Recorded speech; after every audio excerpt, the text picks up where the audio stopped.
Alam mo ba na may isang hari sa Greek mythology ang nakilala dahil sa pag-imbento niya ng Trojan horse, isang malaking kabayo na gawa sa kahoy, nakilala bilang isang regalo. Isa rin siyang kakaibang hari dahil pagkatapos nilang manalo sa digmaan, siya ay naglakbay ng 10 taon bago nakabalik sa kanyang kaharian. Ang dahilan ay malalaman natin mamaya. At bago po natin simulan ng kwento, ay hinihingi ko po ang inyong suporta sa pamamagitan ng pag-like at pag-subscribe para sa ating munting channel. Salamat po! Si Odysseus ang pinuno ng kaharian ng Ithaca. Siya ay kilala bilang isang matalino at tusong hari. Sa panahon ng kanyang paghahari ay may isang digmaan ang naganap. Ang mga tao ng Troy na kilala bilang mga Trojans at ang mga Griego ay nakipaglaban sa isa't isa. Digmaang dulot ng pagkakabihag sa reyna ng Spartan na si Helen. Upang manalo sa digmaan at mabawi si Helen, ang mga Griego o panig ni Odysseus ay kailangan dumaan muna sa malaking pader na nakapalibot sa Troy. Isang pader na napakataas at napakatibay at tila imposibleng masira. Samantala, ginagawa ni Odysseus ang lahat ng kanyang makakaya upang maiwasan ang pagpunta sa digmaan. Sa katunayan, para maiwasan niya ang digmaan, nagkunwari siyang nababaliw. Ikinabit niya ang kanyang donkey sa isang araro at sinimulan lagyan ng asin ang kanyang mga bukid sa halip ng mga binhi. Nang malaman ng balita, siya ay pinuntahan ng kanyang nasasakupan at inobserbahan. Upang subukin ang kanyang sakit sa pag-iisip, ay inilagay ng isang lalaki ang kanyang sanggol sa harap ng araro ni Odysseus at biglang lumiko ang hari para iwasan ang sanggol. Dito ay napatunayan ng lalaki na maayos naman ang kalagayan ng hari at nagpapanggap lamang na baliw. At ang kaawa-awang hari ay nag-atubili at nag-ayos ng mga kailangan para tumungo sa labanan. Ang digmaang Trojan ay naganap sa loob ng 10 taon. Nang ang lahat ay tila walang pag-asa, si Haring Odysseus ay nagkaroon ng kanyang pinakamahusay na ideya. Upang makapasok sa Troy, sila ay gagawa ng isang malaking kahoy na kabayo, iiwan ito sa may tarangkahan ng pader ng lungsod at magkukunwaring aatras. Kung gumana ang plano ni Odysseus, iisipin ng mga taga-Trojan na kanila ang kabayo at isa itong premyo at dadalhin ito sa loob. Walang kaalam-alam ang mga taga-Trojan na sa loob ng kabayong kahoy na ito ay may 12 na mga tropang Griego. Sa sandaling dinala ng mga Trojan ng kabayo lampas sa tarangkahan, dito na magsisilabasan ang panig ni Odysseus. Ito ay isang perpektong plano. Malugod na tinanggap ng mga taga-Troy ang napakagandang kabayo at dinala ito sa gitna ng kanilang lungsod. Sa gabi, habang mahimbing na natutulog ang lahat, ang mga lalaki nagtatago sa loob ng kabayo ay umakyat sa pader at pinuksan ang tarangkahan at pinapasok ang hukbong Griego upang dakpin si Helen.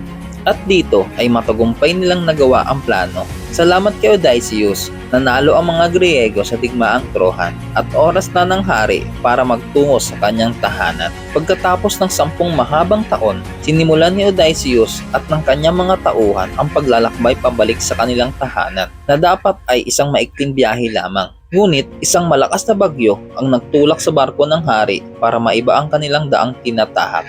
At napadpad sila sa isang lugar na may kuweba. Dito ay nakita nila na may mga tupang naninirahan. Sa kanilang kagutumang nararamdaman ay hinuli nila ang mga ito at inihaw para kainin. At sa kanilang kasiyahan sa pagsalo-salo ay isang higanteng may isang mata ang lumabas mula sa kuweba at may hawak-hawak na pamalo. Isang galit na higante ang lumabas sa kuweba dahil sa paghuli ng kanyang mga alagang tupa. Aktong hahampasin na ng higante ang mga sundalo. Dito ay mabilis na nakaisip si Odysseus ng paraan. Tinusok niya ang mata ng higante gamit ng kanyang hawak na patpat at sila ay nagtakbuhan pabalik sa kanilang barko.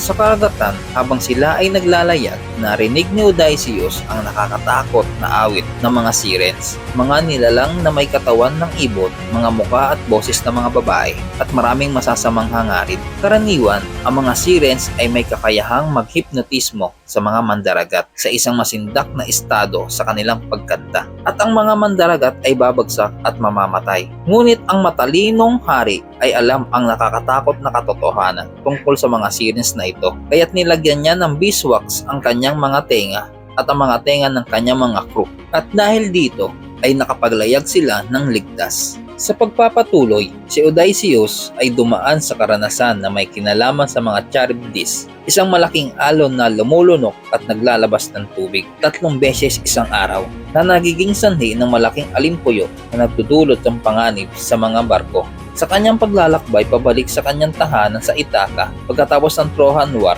kinailangan niyang dumaan sa makitid na daanan sa pagitan ng dalawang nakakamatay na halimaw ng dagat na si Scylla at Charybdis. Inutusan niya ang kanyang mga tauhan na iwasan si Charybdis na nagtulak sa kanila na mapalapit kay Scylla na nagresulta ng pagkamatay ng 6 sa kanyang mga tauhan. Sa kalaunan, habang siya ay nasa ibabaw ng isang balsa, nadala siya pabalik kay Charybdis. Ang kanyang balsa ay nilunok ng alimpuyo ni Charybdis, ngunit naligtas siya dahil sa pagkapit sa isang puno ng igos na tumutubo sa isang bato na nasa ibabaw ng tahanan ni Charybdis. Sa sumunod na paglabas ng tubig, ang kanyang balsa ay iniluwa at nakuha niya ito. Nagmadaling magsagwan pabalik sa kanyang barko. At pagsampa niya sa kanyang barko, ay inutusan niya ang mga natitirang tauhan na magsagwan ng napakabilis para makalayo sa nasabing lugar. Kung susumahin, taon na ang binilang ng kanilang paglalakbay pabalik sa kanilang bayan hanggang sa makarating sila sa lugar ng Aea. At dito, inalok sila ng isang hapunan ng isang engkantada na nagngangalang Circe.